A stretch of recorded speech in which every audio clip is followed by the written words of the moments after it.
Hello and a very warm welcome to you. My name is Ray Lavery. My name is Jessica Crooks. And together we manage and run Trans Matters Worldwide and Trans London Meetup Group. We do in-person events and online events once or twice a month. And right now we're hoping to move into webinars.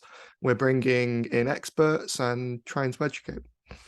That's it. And so originally this channel was actually my female to male transition line, but we have upgraded it from there. And as Jess has said, what we are going to do is we are going to do all things transgender. So there'll be fresh webinars, there'll be fresh interviews, there'll be some fun stuff if we can think about it and just record it, and things just to keep you occupied and have some fun and help you along your transgender journey. So to make sure that you don't miss out on anything, all you have to do is hit the subscribe button, and that way you will get all of the notifications of what we have coming up and you won't miss out on anything. So enjoy that, and we will see you in there. So take care and goodbye.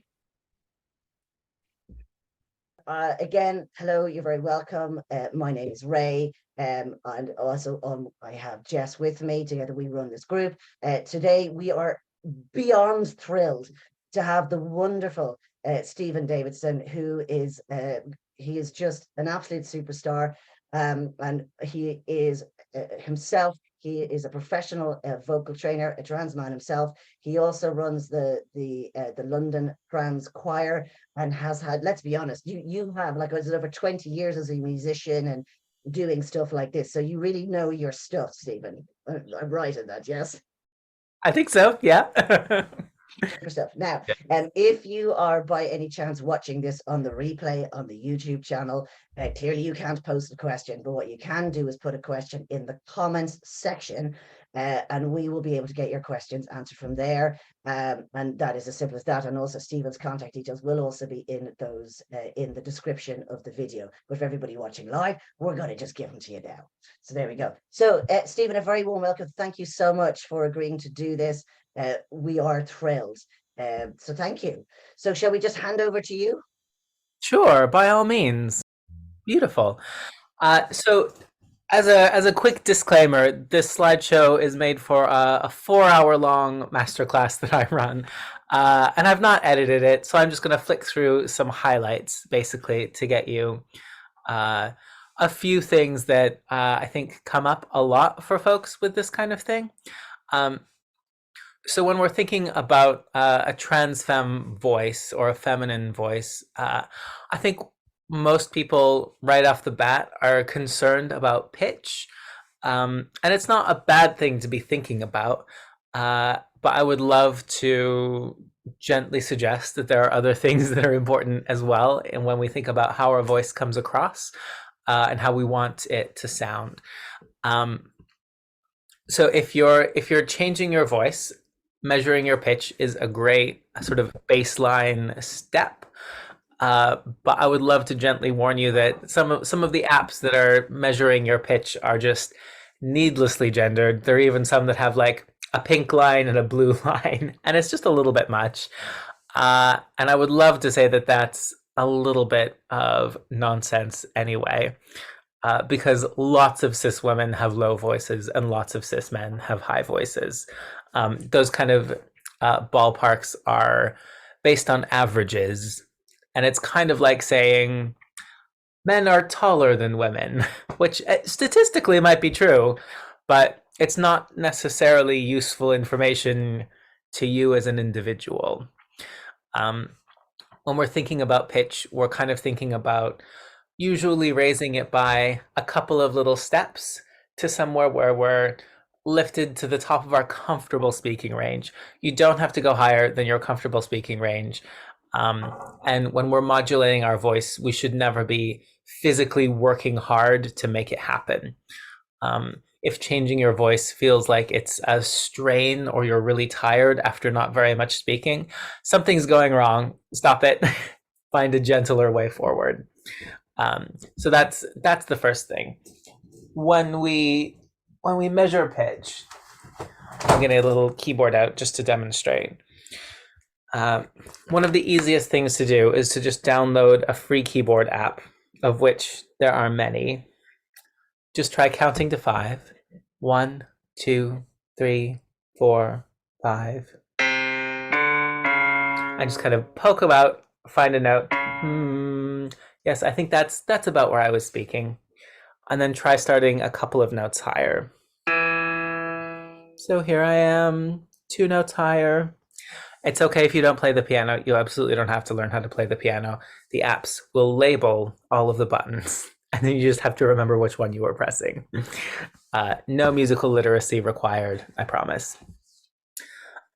So this note that I chose, it's an E3, which is the E below middle C if you're musically inclined, but it's fine if you're not really bothered. And it's a great example of a pitch that could read as masculine or feminine because it's kind of in that middle range where a lot of people are.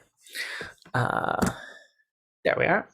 The thing that makes that particular pitch read more masculine or more feminine is how our voice is coming across in terms of the resonance, whether it's darker or brighter, whether it's resonating more in our chest or up in our head, little things like that.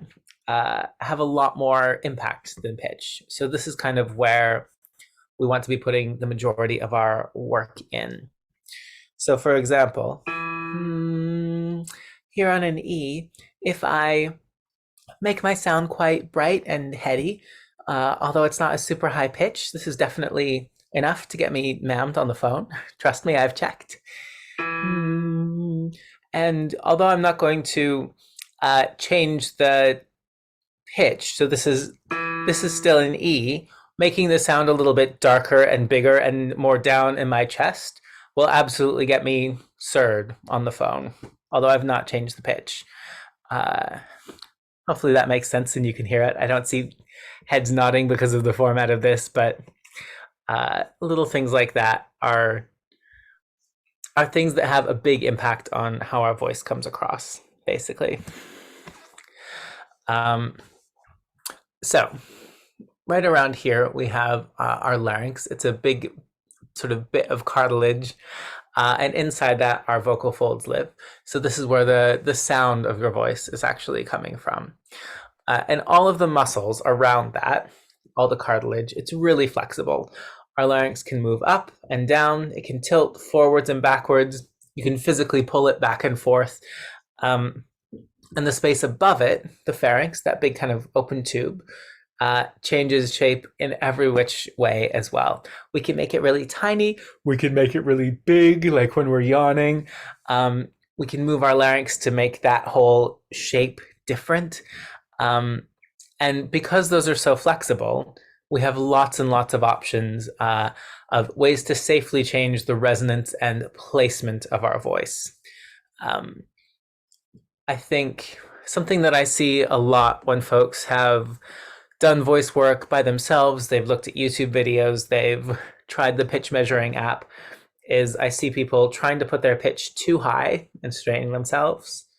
And I see people trying to lift their larynx up really, really high and just keep it there, which is also a great way to strain yourself. So I would love us to think a little bit about this dark and light sound and how much of a difference that can make in a really safe way.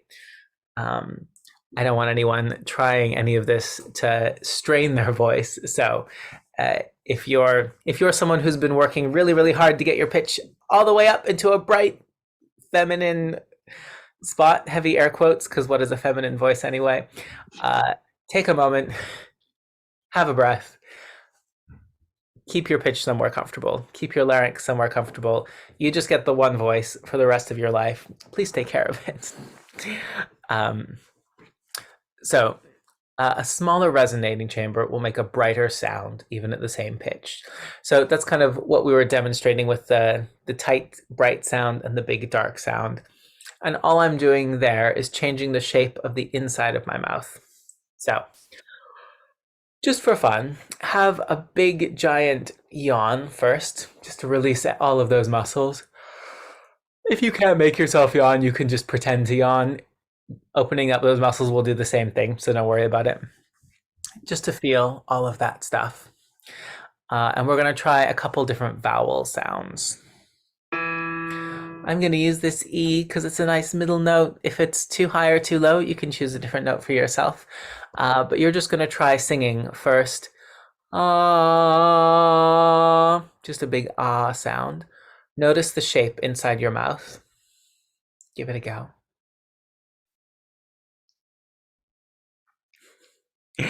And then I'd like you to try E and notice the shape inside your mouth when you make an E sound.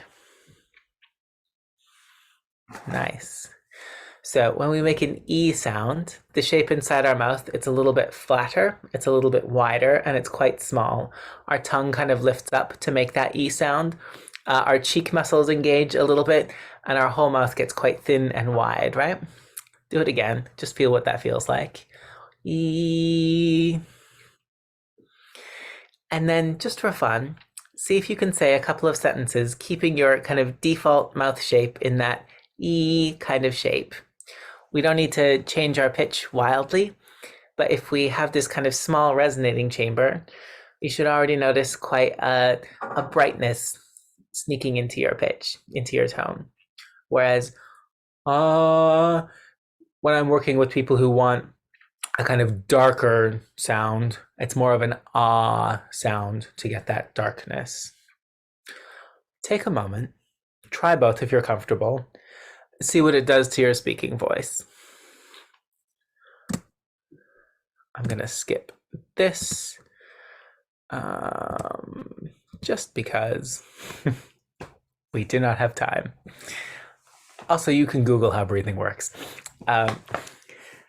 Beautiful. Having kind of thought about that, we're going to move swiftly onwards.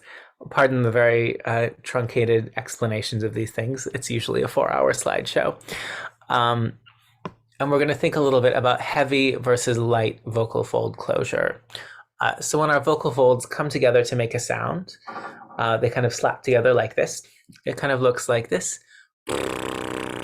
but sideways and in your throat. And we can control how firmly those make contact. For example, if I make my vocal folds connect really firmly, you can hear that my voice gets a little bit stronger, a little bit darker, and quite buzzy sounding.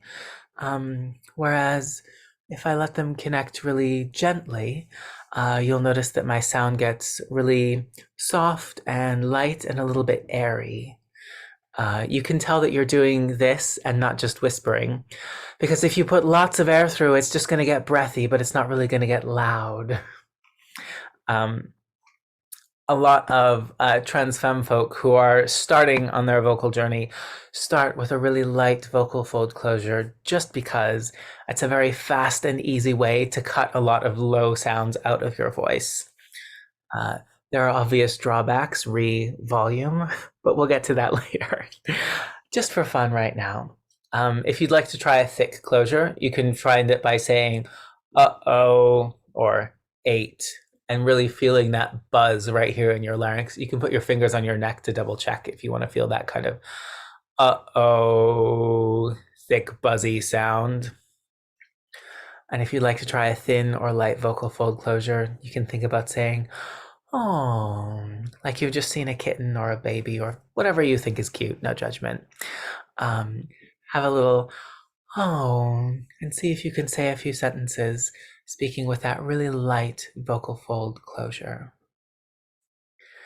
It does sound a little bit M&S lady on its own, but there's a lot of different ingredients to this, and we're just gonna practice them individually and then stick them together and see what we get.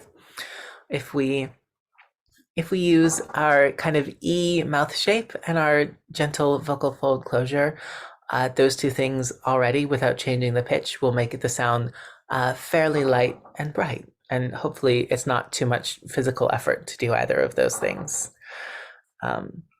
Usually when we're thinking about changing our speaking voice, it's a lot of mental effort because when we speak, we're usually thinking about what we're saying, not how we're saying it.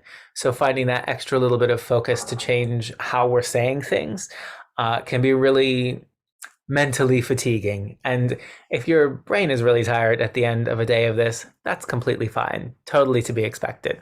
But you should not be physically tired after a day of using your voice in a sort of higher, lighter, modulated way.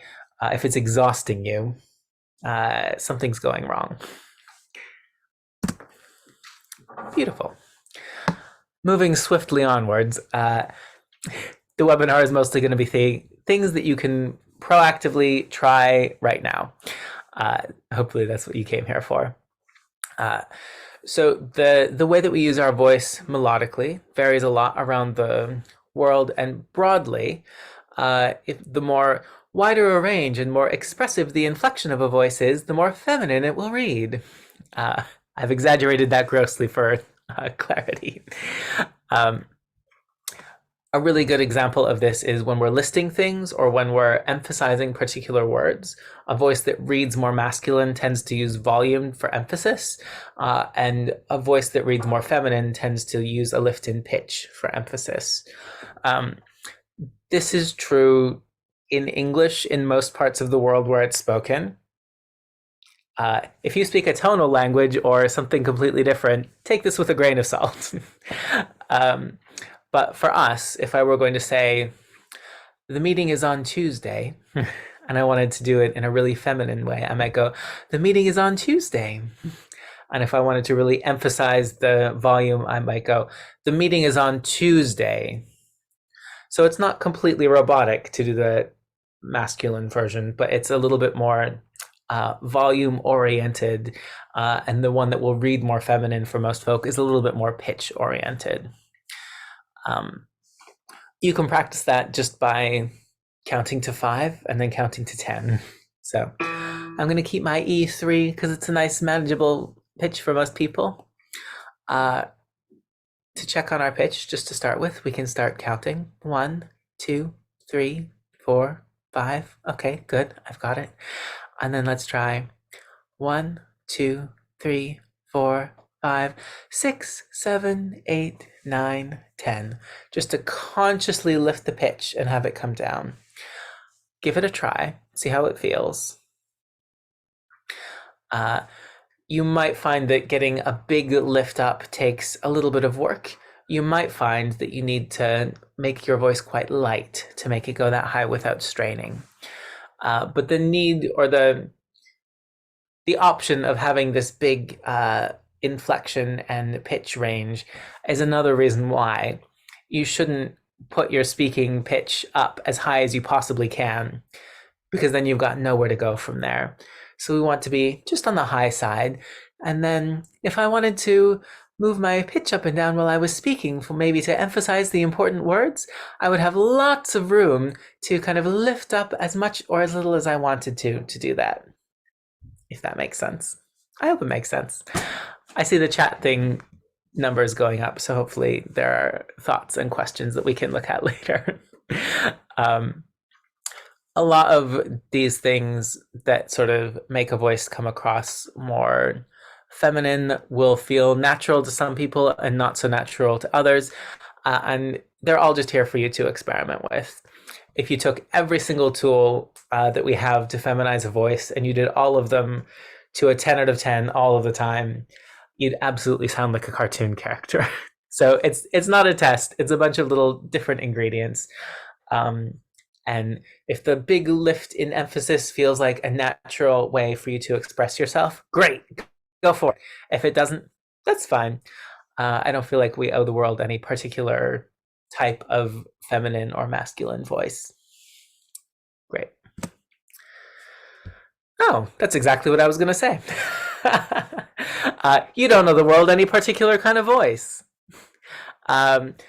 It is nice to have the option if you need to pass, but there are lots of different things that we can do. So yes, higher pitch, but also brighter resonance, placed further forward in the mouth, which we haven't talked about too much, resonating in the head more. Lighter vocal fold closure and pitch rather than volume. Placing our sound further forward in the mouth and more up in the head just kind of means taking a moment to notice where you feel your voice is coming from, where you think it's centered, and seeing if you can move it a little bit up or down, and forwards and backwards. This kind of thing does vary accent to accent, which is why I've not focused on it much in the 40-minute masterclass. For example, a North American feminine voice will tend to be very far forward, and it's very kind of bright and buzzy. And I would say up north, somewhere like Manchester as well, you'll get that kind of sound.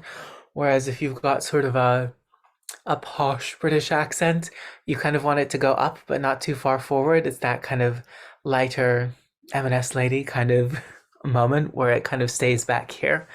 So the best thing to do with placement and things like that is to think of voices that sound kind of like yours in that they've got a similar accent, and see where it sounds to you like they're placed, and see if you can match that. Because that's not just a feminine masculine thing, that's a what accent do you have thing. So it does get a little bit weedy. Good. I'm going to, yeah, beautiful. We won't have time to do all of this. Please go ahead and take a screen cap if you'd like.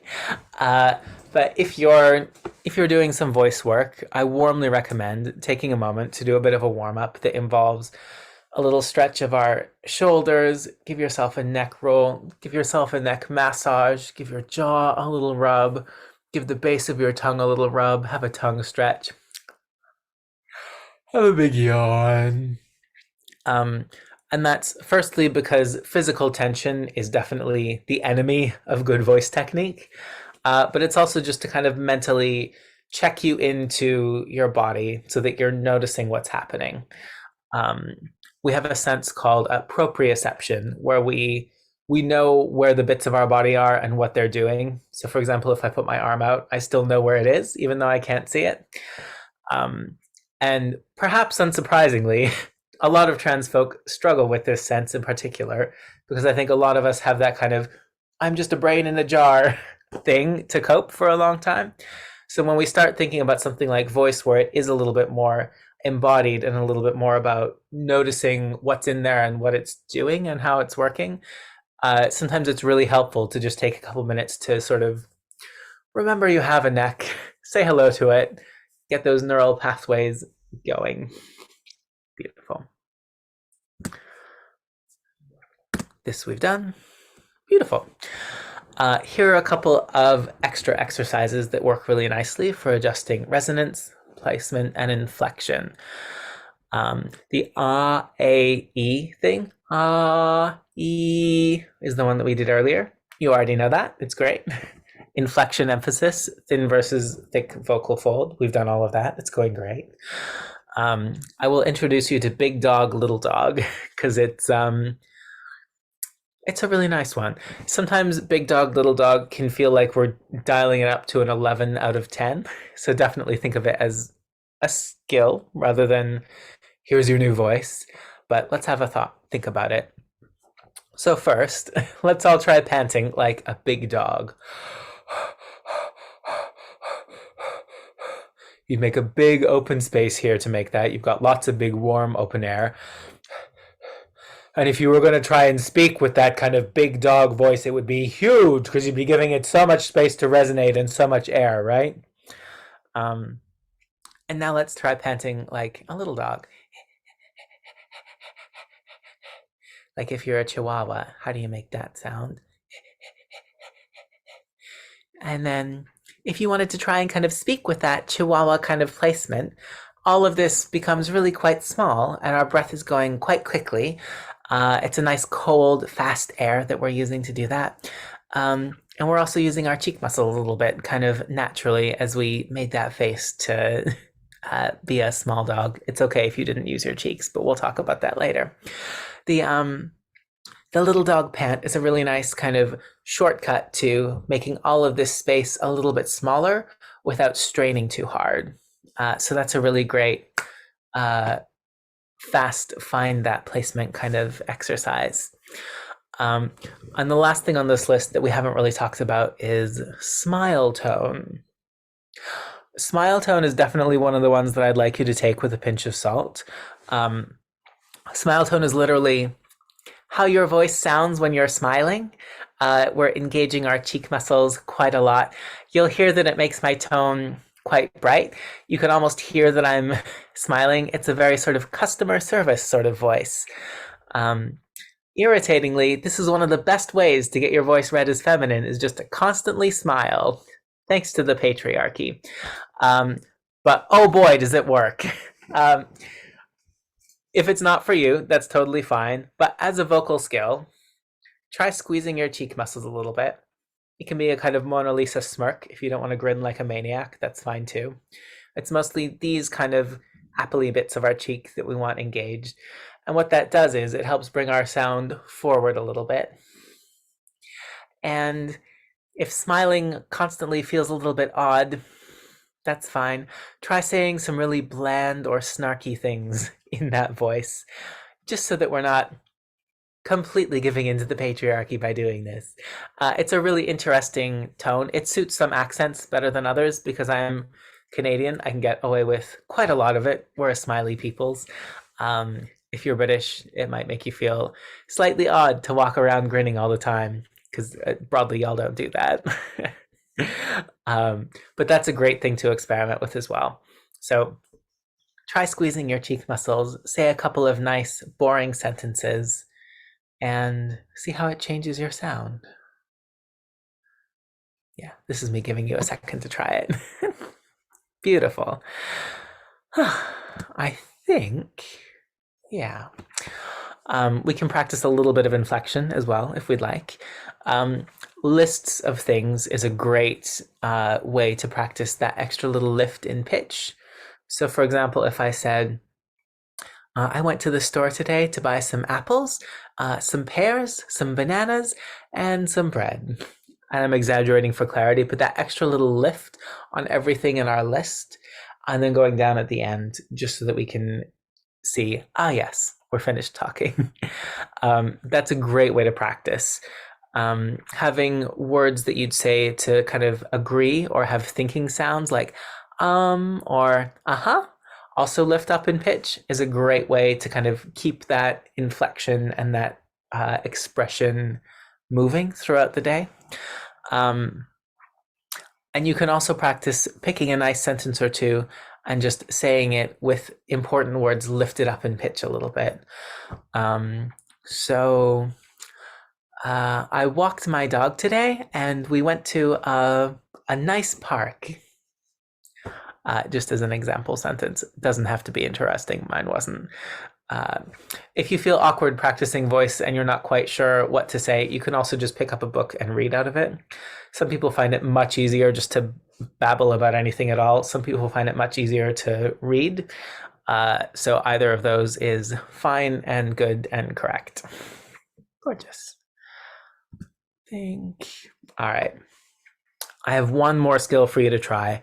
And it's definitely one that works really well and easily with some accents and takes a little bit of work with others. But it's called twang. When I say twang, you might be thinking immediately of like an American country and Western singer. But actually, voices all over the world and with all kinds of different accents have twang in them. If you remember earlier, we were talking about a thin or a soft vocal fold closure and that sort of light, airy, slightly M&S lady kind of sound that gets us. And it is a very fast way to cut low tones out of your voice. But like we said, it doesn't really carry very well. By adding a little bit of twang into our voice, and I've done quite a lot because I can get away with a lot because I'm North American, that kind of bright kind of extra sound in my voice that I'm putting in right now is called twang. It's a great way to get your voice heard across a busy room. This sound quality is why you can hear an American tourist on the other side of a crowded bar, because it just cuts. It carries really well. Because it emphasizes the top bit of our vocal range. It sounds a little bit nasal, but it's not a nasal sound. It's nasal adjacent. It's more the hard palate, the bit in between our mouth and nose that's kind of doing the work. If I make my sound go fully nasal, you'll hear that it's a little bit more than a twang. And also, if you're doing it wrong, if you're doing a nasal sound, plugging your nose will change it a lot. Whereas if I'm just putting a lot of twang into my tone, I can plug my nose and it's not going to do very much to that sound. So that's a really good way to check at home. Am I doing twang or is this just nasal? A nice way to try and find this sound is to do a kind of lazy duck sound like this. Quack, quack. And it's that that'll kind of lend this quality. Or you can try cackling like an evil witch. And that it's hard to kind of describe, but that feeling at the back of your throat and the top of your mouth where that kind of buzz starts happening, it's a little bit you can almost feel it vibrating when you get the twang thing in there, right? But it's a really nice quality to be able to control in your voice. If you've got sort of a very posh RP accent and you've lifted up to M&S lady kind of lightness and pitch, adding even just a tiny little bit of twang will help you be understood better and help your voice sound a little bit more dynamic and interesting and authoritative, if that makes sense. You don't have to go a full 10 out of 10 North American twang. But if you're experimenting with this quality at home, go with the full 10 out of 10 obnoxious, twangy sound, just so you can kind of learn how it works and then dial it back to a point that feels appropriate for your accent and how you'd like to sound. Gorgeous. I think... no. The last thing I'm going to have you do is, a tiny little bit of a deconstriction or warm down. So if we're doing intensive work on our voice and it feels a little bit sore, it's really nice to do a cool down as well as a warm up, which was all the stretching before having a big nice yawn. Could help. Open that up. A low fry or creak, which is just a can kind of get our vocal folds back to a neutral kind of spot. A low trill, rolled R or V sound. So a or a or something in that kind of neighborhood. Or 10 out of 10 gold star warm down if you've strained yourself. Get yourself a straw and half of a glass of water. Blow some bubbles into the water and just make a nice consistent sound like ooh as you're blowing the bubbles. It's really great for checking in on our soft palate. And the extra air pressure that the water pushes back in here helps kind of relax and open up our vocal folds. If you've got any kind of vocal damage, if you've shouted yourself hoarse, if anything has kind of gone wrong in there, this is an exercise that a lot of speech language therapists and ear, nose, throat doctors will just sort of give everybody as a blanket, get rid of the tension in here kind of exercise. It's pretty safe for most people. So if your voice is feeling a little bit rough, that might be a really good one to try. And also stay hydrated. That's my hot tips for vocal care. Great. I'm going to go ahead and stop the share because that was a lot of information.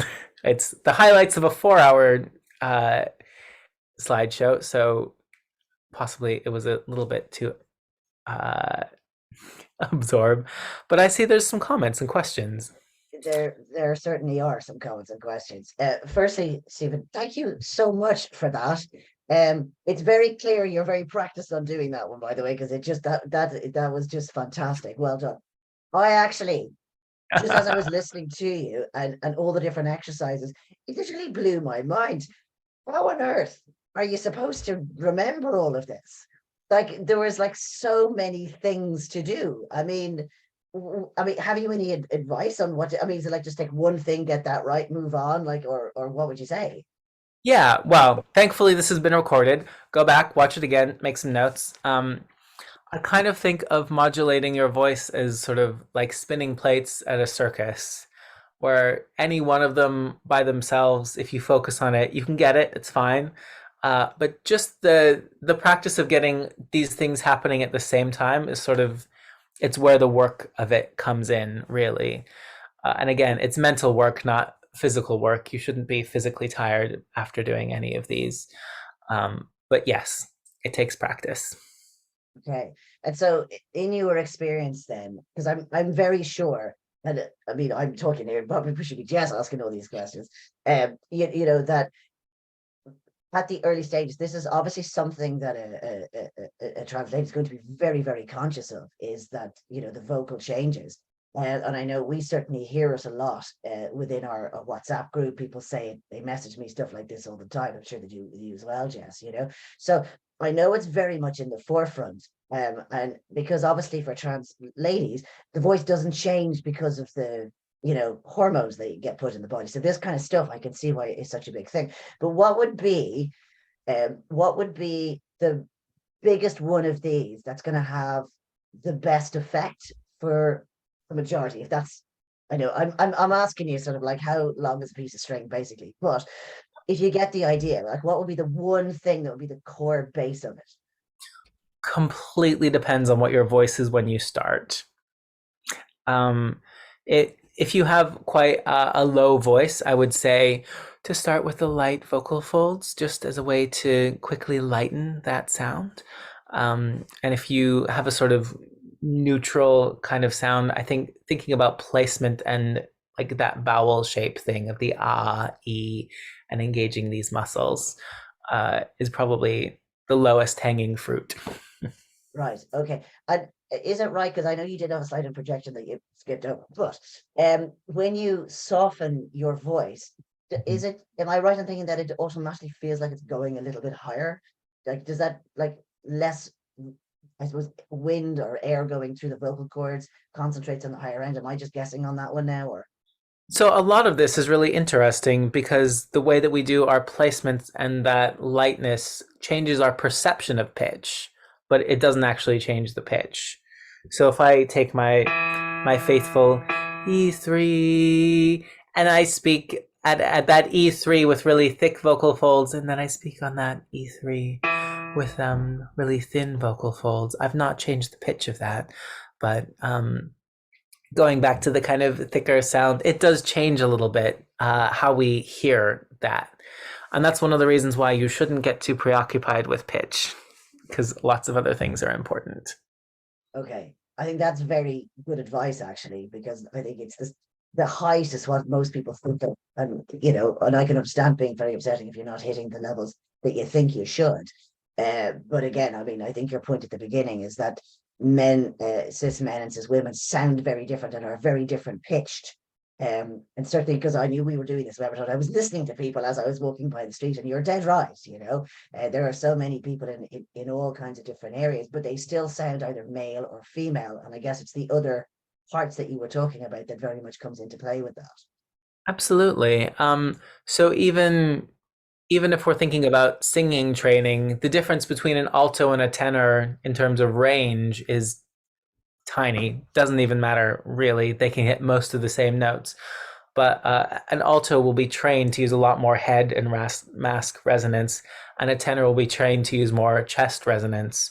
So they're trained to use really similar voices differently, so they come out different at the end.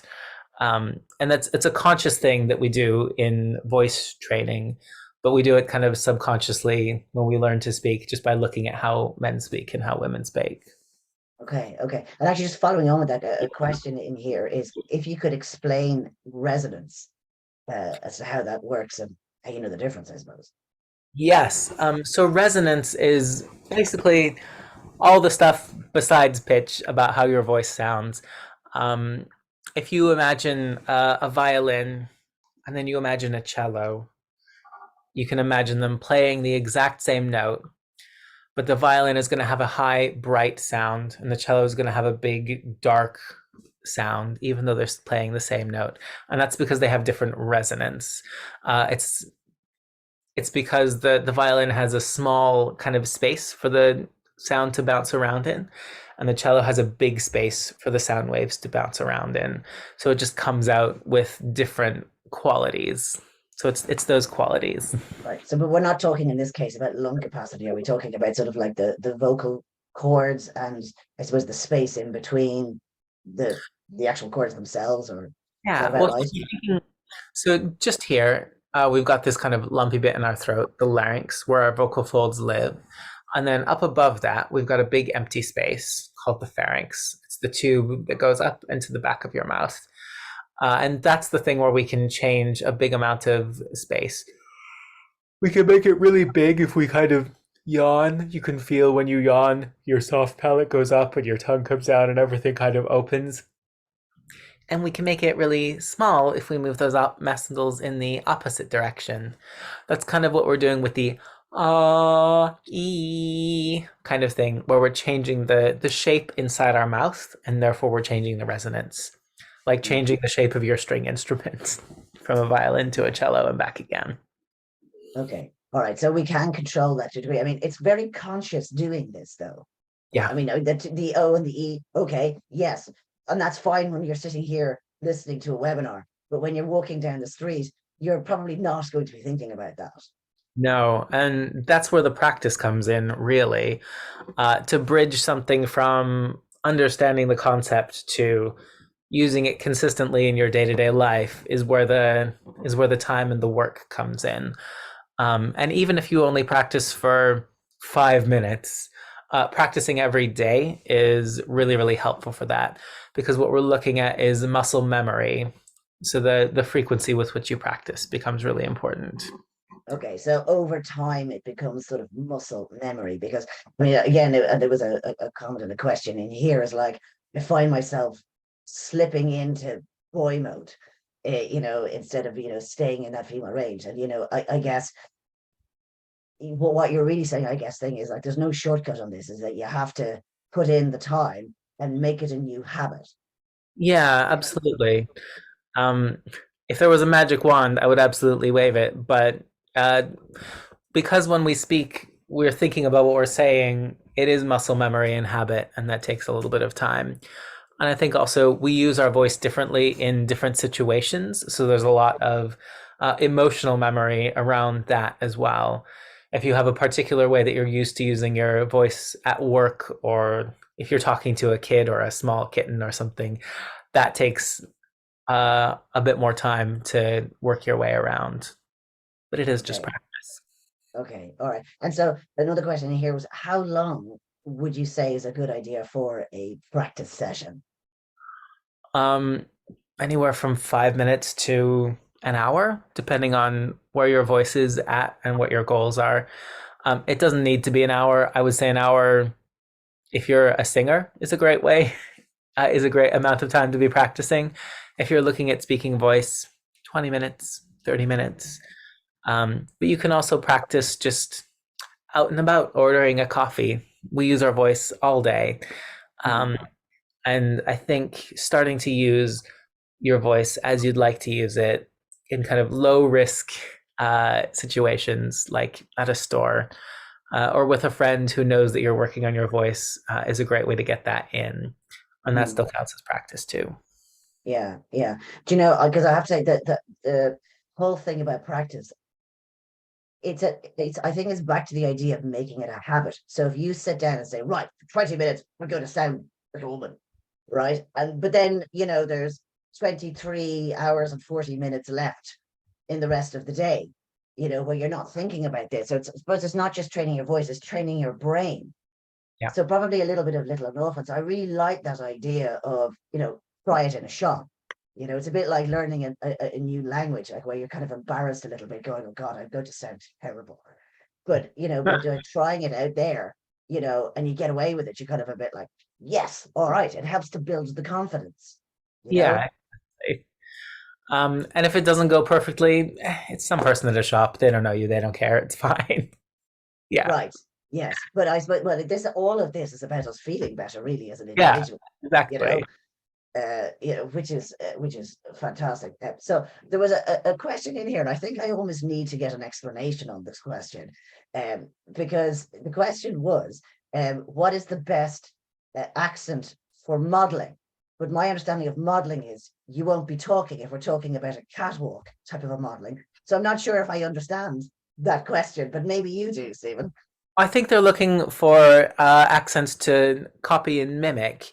Um, Right. the accent, That would make more sense, actually.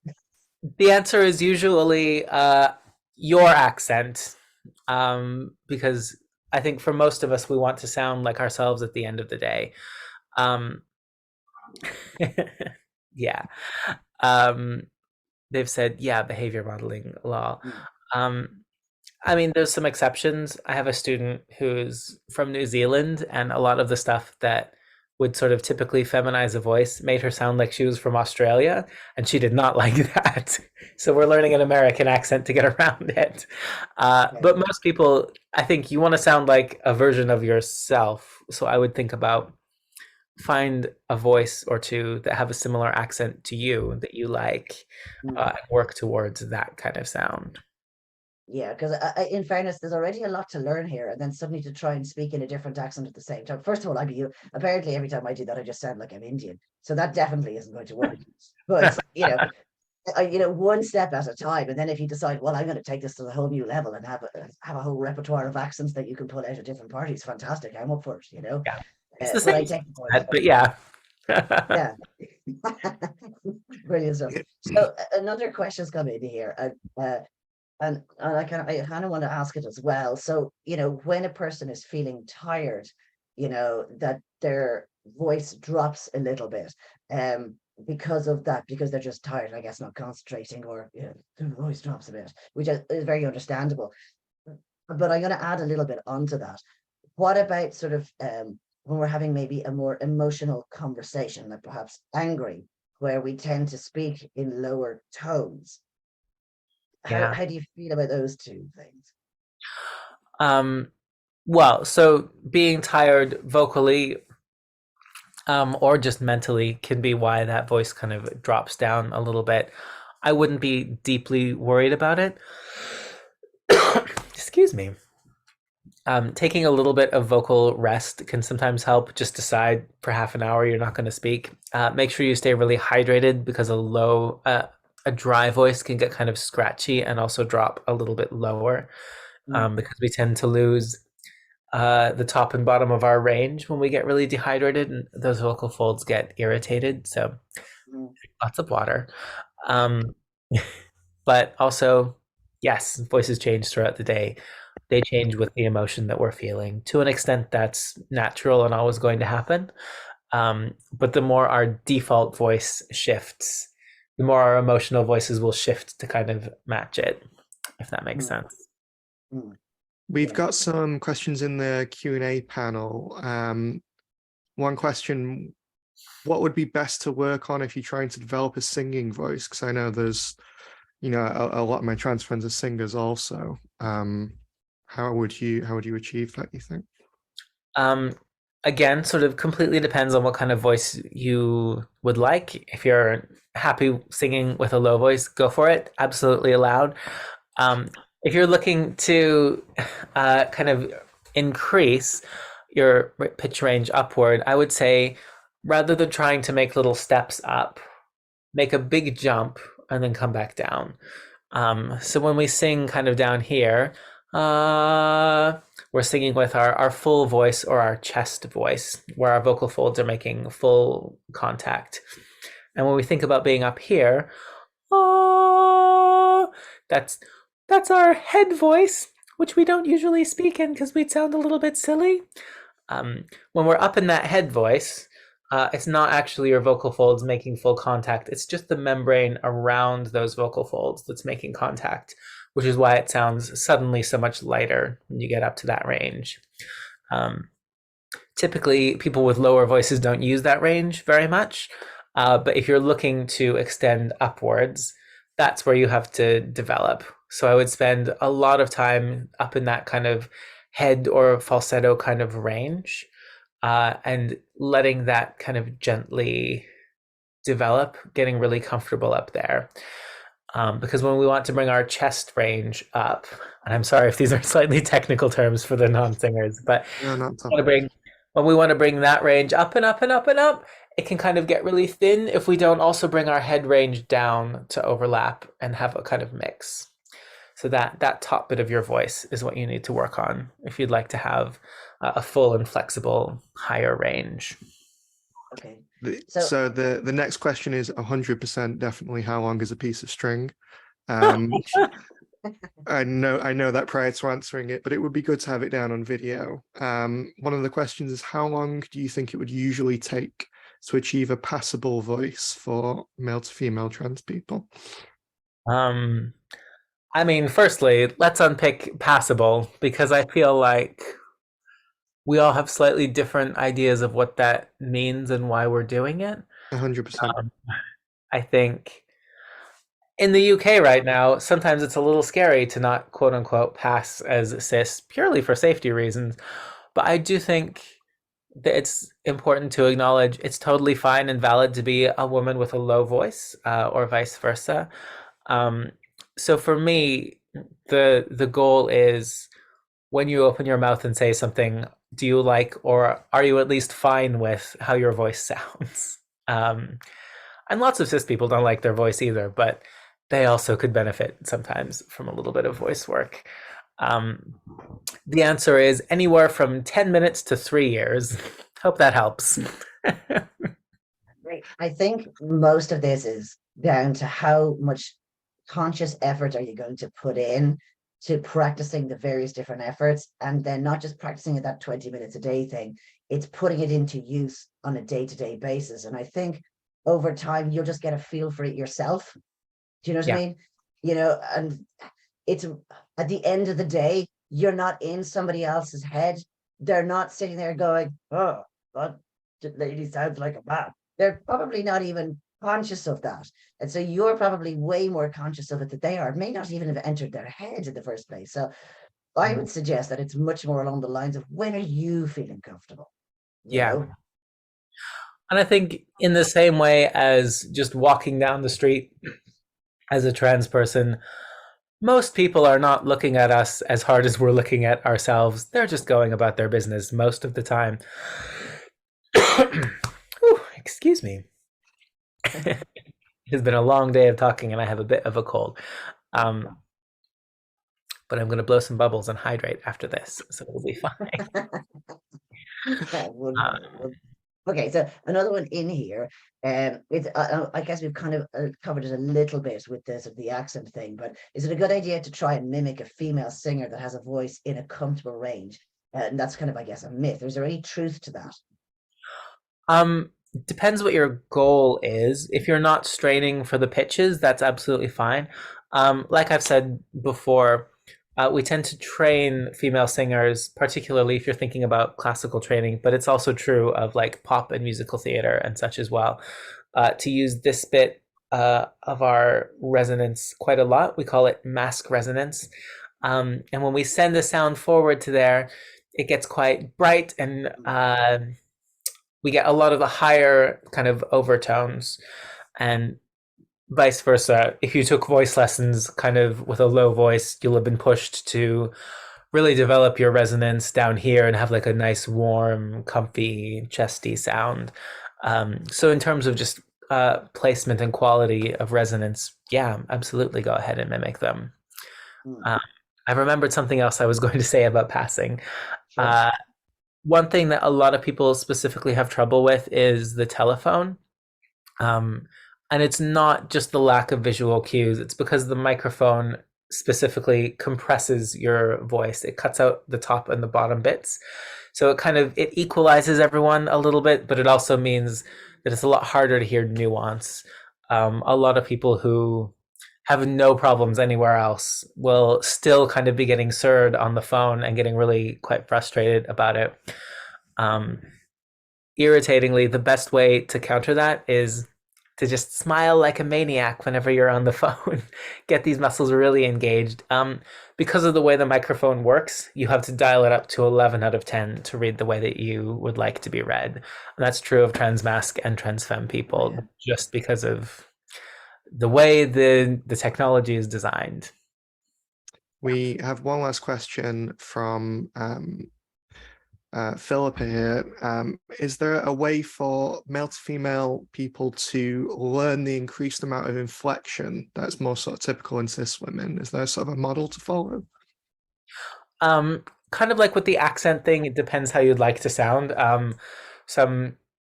Some people are just naturally more expressive than others, and we see this a lot in like queer culture, where a lot of these overlap. A lot of gay men have very expressive voices, and vice versa for women. So I think your own social circle is usually the best model if you want to feel comfy and like it's fitting in. Okay, that's it. Okay, good. And here there's another question here. So we're almost at the top there, and I know that you have to head off very quickly. So sometimes we go way overboard on time on these things, but we won't tonight. We won't tonight.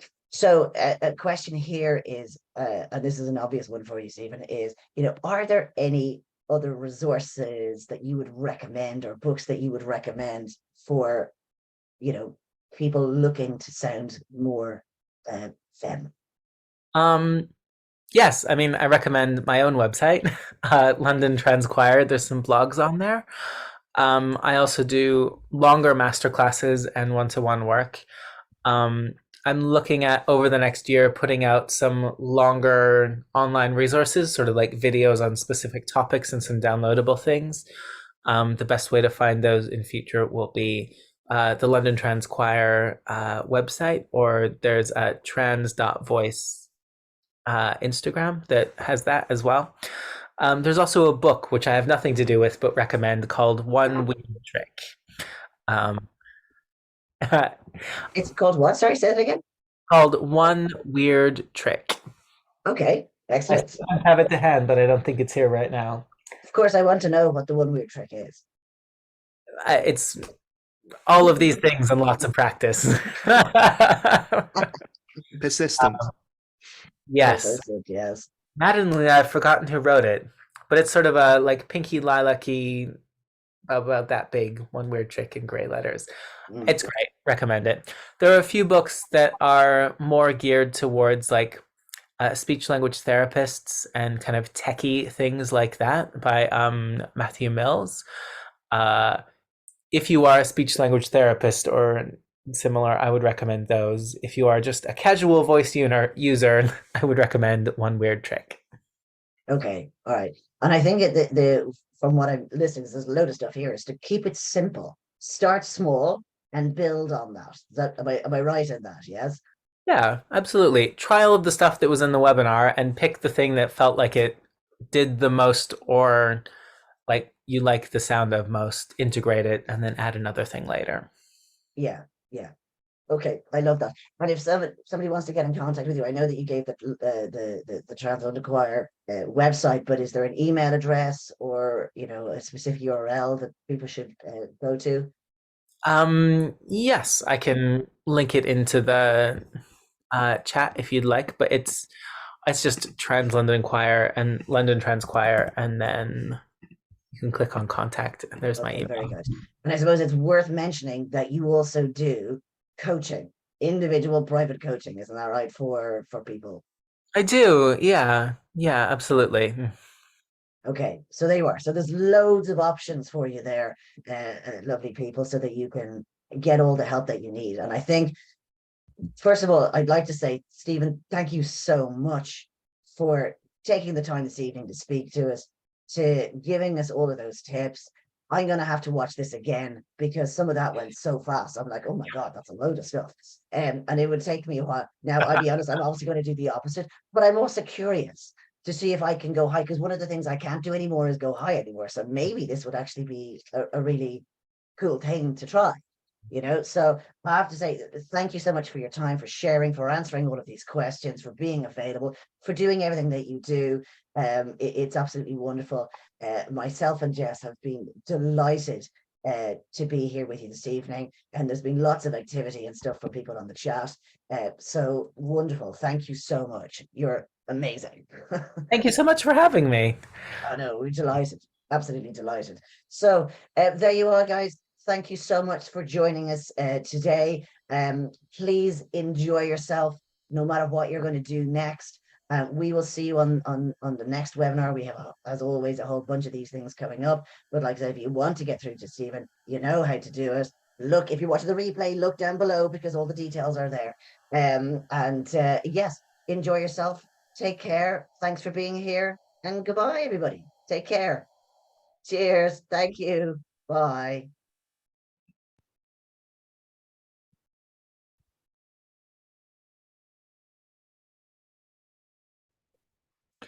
Thanks so much for watching. Please subscribe just so you won't miss out on anything we do. Thanks so much. Bye.